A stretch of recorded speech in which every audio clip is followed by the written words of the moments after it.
This tutorial will not apply to the original iPhone X. Until the fall of 2019, this is going to apply only to the iPhone XS, XS Max, and the XR. For images shot in portrait mode on these iPhones, we can now adjust the depth effect applied to them when editing the image in the Photos app. So I just shot this image in portrait mode. Tap Edit, and we can adjust the portrait lighting like always, but we also have a depth slider below. An aperture of 4.5 is applied as the default for a portrait mode photo. Reduce this and the depth of field decreases, increasing the amount of blur in the background.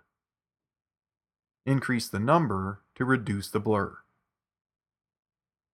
As I slide from f16 all the way down to f1.4, notice how the blur creeps towards the foreground.